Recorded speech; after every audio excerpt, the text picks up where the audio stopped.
Alice Vale. And I'm Monsignor Charles Minor. Welcome to this edition of Reel to Reel.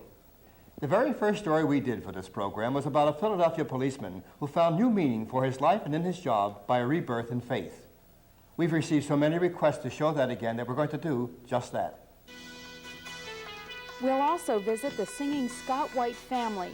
The Whites from Harrisburg, Pennsylvania mix their individual talents to produce a final product that is pleasing to the ears and to the Lord. Our short subjects take us to the Cuban Shrine in Miami, and our Person in the Pew series continues. The daily routine of a city police officer is one that requires certainly physical stamina. But what we do not often consider is the emotional strain that is put to the test every working day as well. Michael Furch is a policeman who has found that in his faith and his religion, there is all the strength he needs to cope with all the working problems he discovers day by day.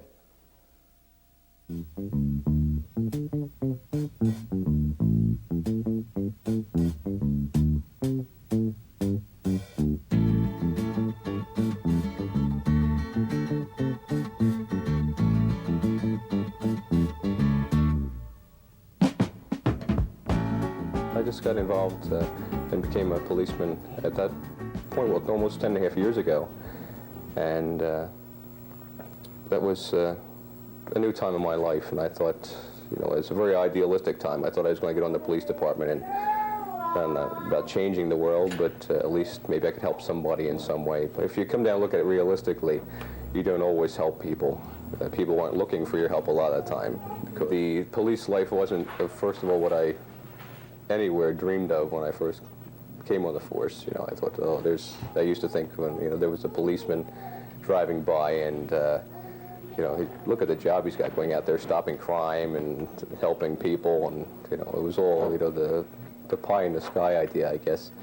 And after I got on the job for a while, that I realized that it was a profession like any other profession, which turned out to be a lot of times monotonous in what you were doing through your patrols and things. And like I said, the indifference of people, where you were trying to help them, but they didn't want your help. And I think it turned me very bitter for a while there, because they didn't want to see you at all, and they didn't want any help from you at all.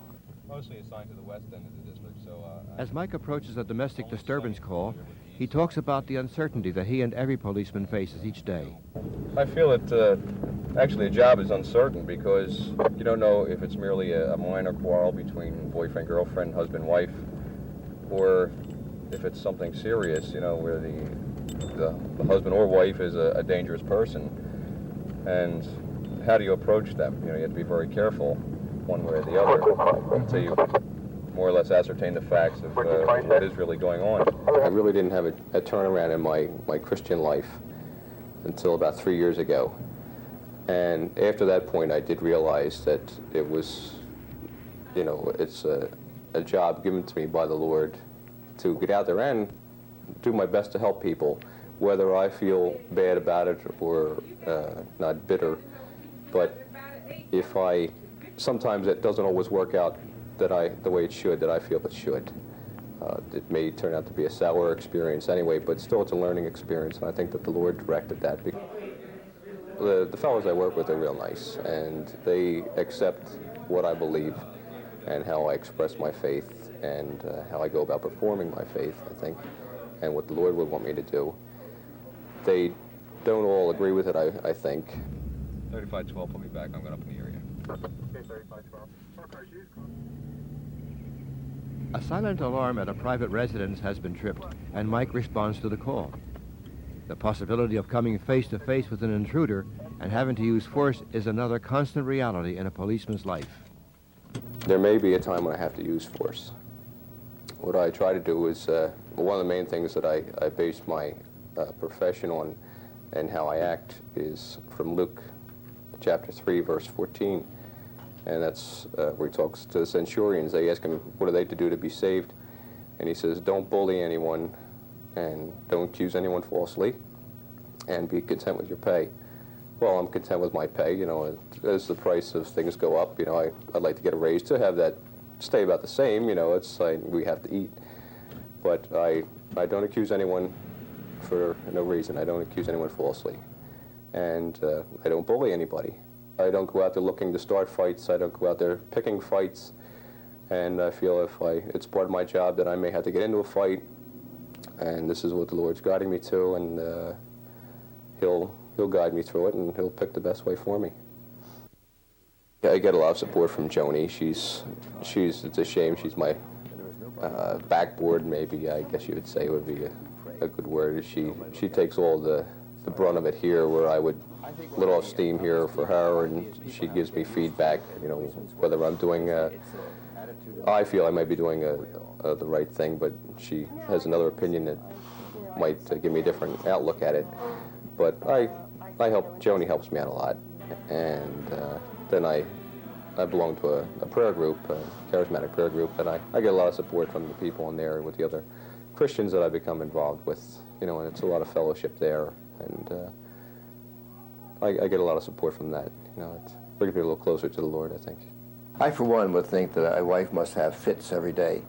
She sees her husband go out to work, or is he coming back, that kind of thing. Because I'm always aware of the dangers in the job. I don't know if this has affected, the work has affected your marriage at all. But you knew he was a policeman before you married him, right? Yeah, we were, Mike was on the force for 5 years before we were even engaged. But it does affect you sometimes. I try not to think of it all the time as being dangerous, but it's worse at night, you know, when he goes on 3 to 11 shift or 11 to 7. It's hard to think about it, and you worry that he won't be coming back, and especially when it's dark, because there's more crime at night. I've seen an enormous change in him in the last 5 years. About his work, he seems to enjoy it much more than he did when we first started going together. I think that was a big transitional period for him, because he had been on the force for 5 years then, and I think he had grown a lot disillusioned about his job, and I feel that he's really changed now. He seems to like it a lot more now. What we try to do is, it doesn't always work, but we try for the most part, is to take one of my days off and spend the day just together, just the three of us. Even if it's just to go out shopping to a mall, or you know, take a ride out to see some horses at the stables, or a little farm to see some animals for our daughter. You know, just more or less like a little thrill. It's exciting to see her get excited. You know, it's good for us. Got to the point where I was seeing the bad side of life and not looking at any of the good side. And I didn't like myself for that, and I didn't like the people I was coming in contact with. I felt that I was getting to the point where I didn't like anybody, especially myself, because I knew I shouldn't have been that way, but I couldn't stop the feeling. And through my involvement with the prayer group and a closer feeling with the Lord, I feel that's all changed, and I feel that it's helped in my outlook on life, on my family, Joni and our daughter, and our friends. And I did go to a couple of the charismatic meetings with him, and it just wasn't for me. It was, you know, it can't be for everyone. It's a somewhat of an extreme in the Catholic Church, and I feel that I personally can't share it with them, and it did cause a lot of problems for us for about a year or two. I think it is helping Mike to, you know, pull his whole life together, and I guess I more or less accept it, but... She doesn't agree. You know, she doesn't agree with the charismatic movement, per se, you know, with some of the outlooks on it, but she has I would say it's like I wouldn't believe in maybe saying the rosary or Holy Name Society or something like that. Well, it wouldn't stop one member from going and the other member, you know, worshiping or, you know, giving thanks to God the way they do. And so that hasn't affected us. When I go out to lunch, I bring my own lunch with me. And then while I'm eating, I usually read the Bible. Have something to take my mind off the job for a little while and relax while I eat. I think it gives me a brighter aspect into the things on my job and things about life. I use it as the, you know, the basis for how I deal with people and for my whole life. So I feel it gives me a brighter outlook on my life, and it's helped me tremendously.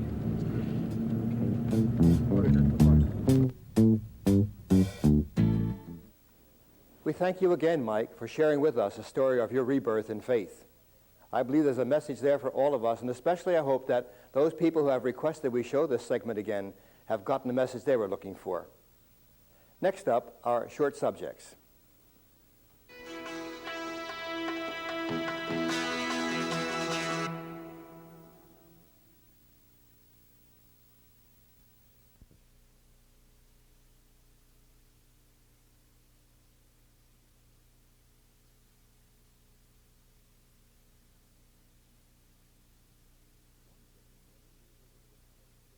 One Sunday morning, we visited a parish church and asked this question: what recent change in the church has been the most effective?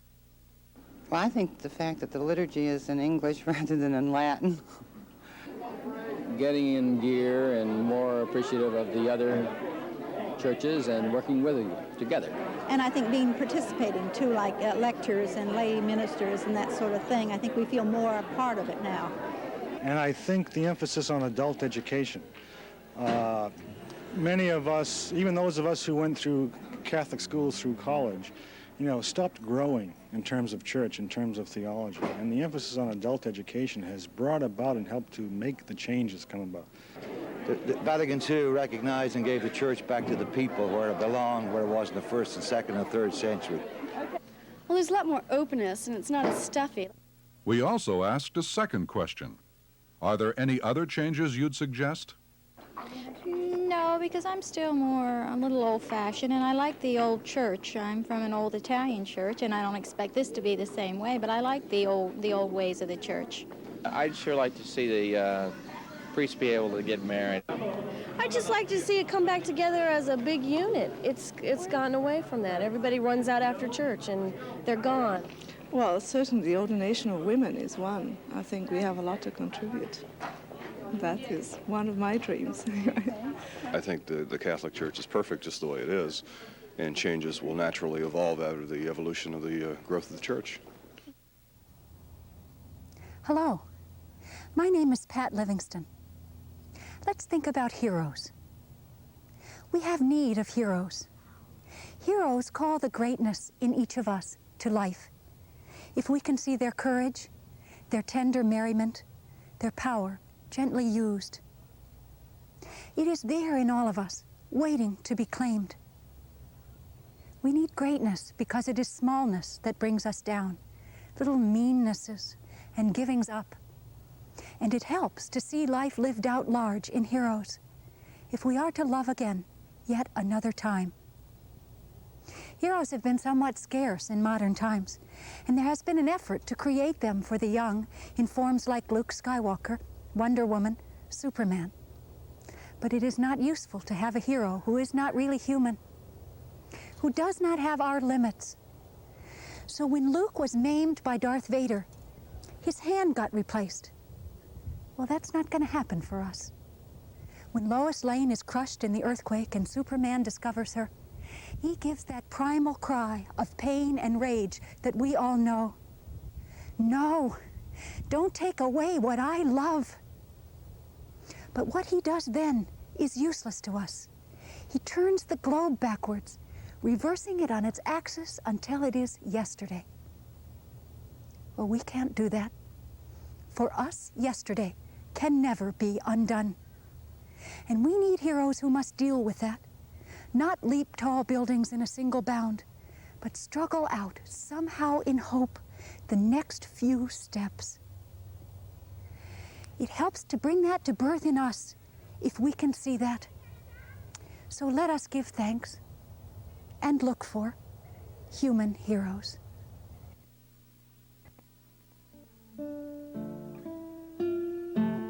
Biscayne Bay, Florida, the island of Cuba, is less than 200 miles off its coast, and it is here at the tip of Key Biscayne that exiled Cubans have built a shrine that symbolizes their religious faith. Since its dedication in 1973, the shrine honoring Our Lady of Charity, patroness of Cuba, has been visited by thousands. The building stands 90 feet high and corresponds to the shape of the original statue found floating in the Bay of Nipe 4 centuries ago by several Cubans saved from a raging storm. Inside the shrine, a replica of the statue welcomes those who stop to pray and reflect. The vast mural with Jesus and Our Lady of Charity at its center illustrates the history of Cuba.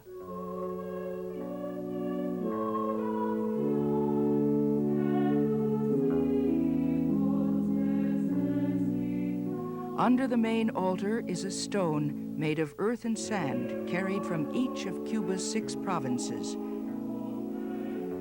The shrine has become an integral part of the life of the exiled Cubans. Bishop Auguste Romain, presently Associate Bishop of Miami and Chaplain of the Shrine, describes its role among his people. Constantemente a través del día, a través de la semana y a través de los meses. Here we see scenes of anguish and pain, not knowing when the people will be reunited with relatives left behind. Here at the foot of the Virgin, we see the faith of the people and the joy of being free. It's a bittersweet experience, but in spite of the pain and anxiety, the refugees also bring faith and hope into this land.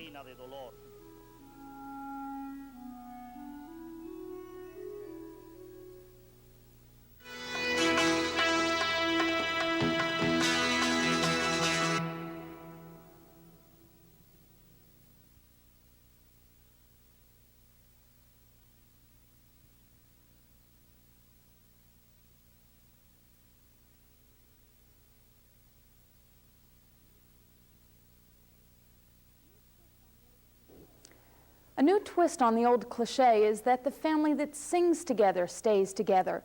Well, that's what we could say about the Scott White family. Reverend and Mrs. White and their small army of offspring put their whole souls into their songs.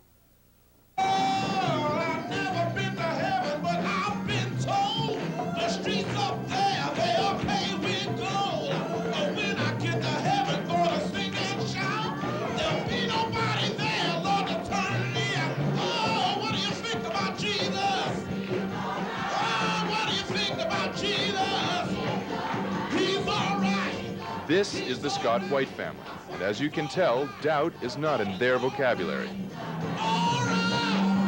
The Scott White family, as they are all known collectively, really is a family. Mom and Dad, their 10 daughters, 5 sons, 56 grandchildren, and 8 great-grandchildren form the largest gospel-singing family in the nation, living proof that the family that prays together and sings stays together.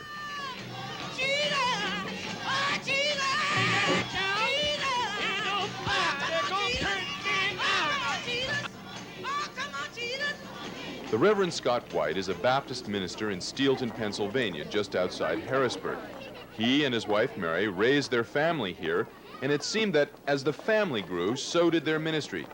Because this family can sing, and they take their voices and their love of God to where the people are.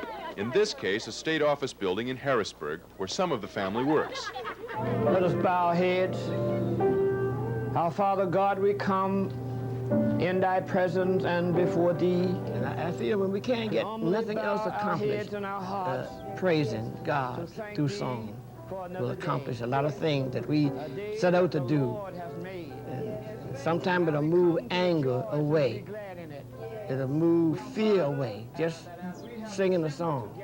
This is one thing that I bet on all the time.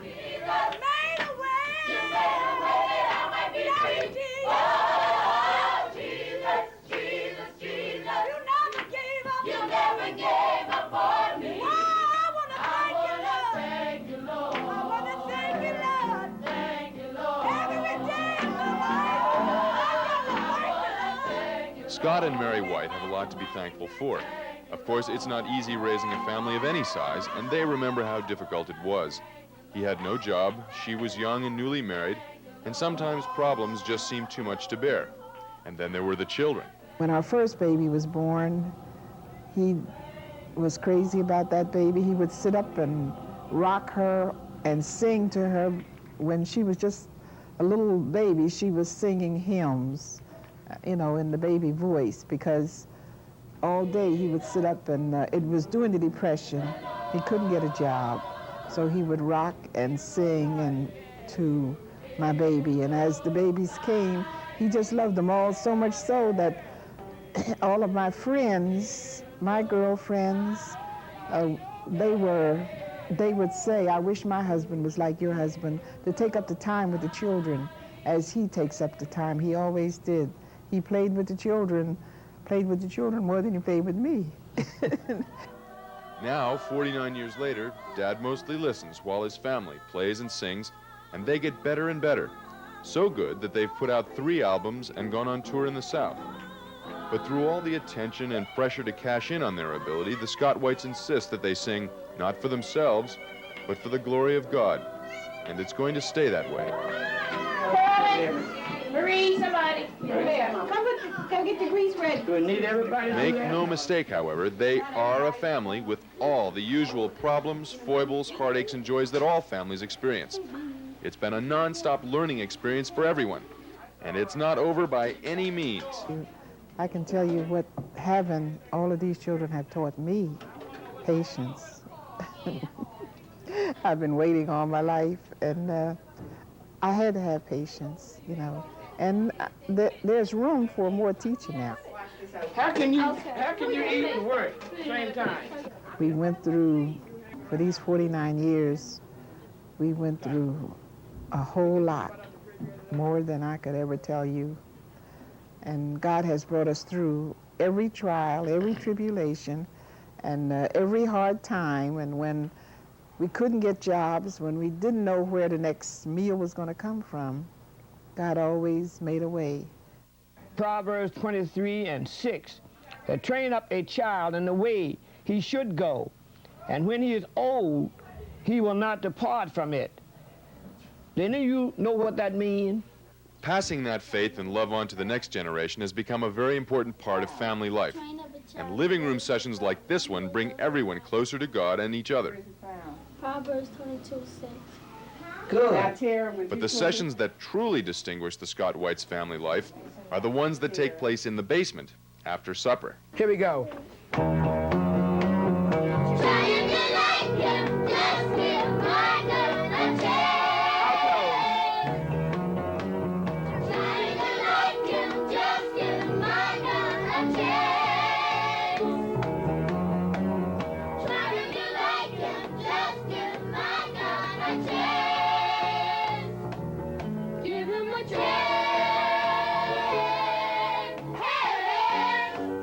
Scott White III is one of the 56 grandchildren, and he takes much of the responsibility for training the younger generation. Jamie, sing the same thing Andre's singing, okay?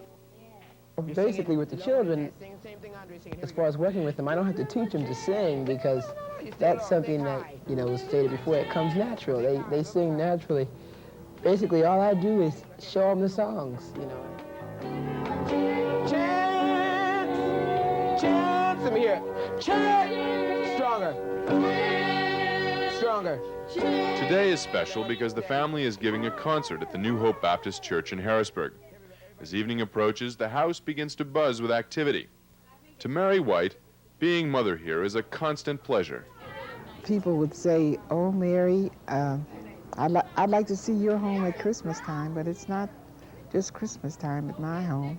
It's every Sunday, maybe Saturday, and in the middle of the week, and anytime. All right, everybody get on the bus. If you would be around us, it wouldn't sound like it was always love, because we'd be yelling, pass some licks sometimes to keep them in order. But they learned through our suffering that it was all love. It's a struggle, but we believe that through love, we can accomplish anything.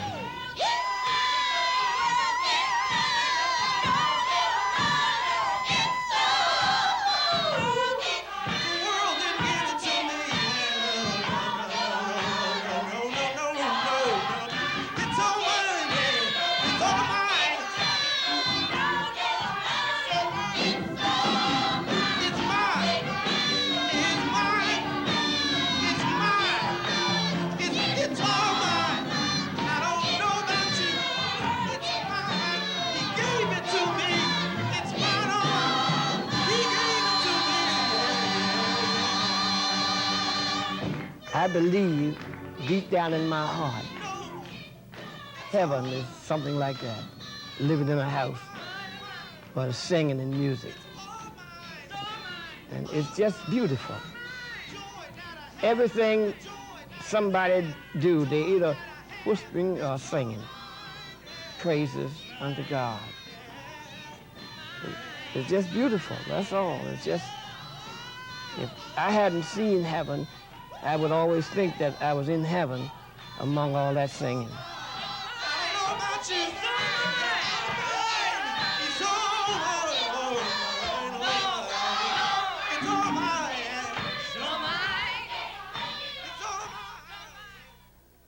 The White family could almost be the definition of the word family.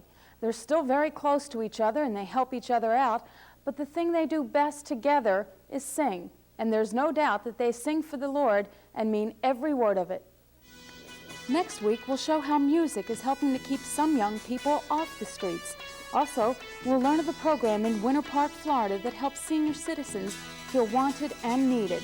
Our short subjects will take us to the Washington Cathedral and Frederick Hart, a competition-winning sculptor. And we'll get a glimpse of family learning teams. Thank you very much for writing us. Father Richard Farrant especially enjoyed hearing from you, and so do I. If you'd like to write us again, please do. Reel to Reel, 222 North 17th Street, Philadelphia, 19103. Thanks for watching. We'll look forward to seeing you again next week. Goodbye, and God bless you.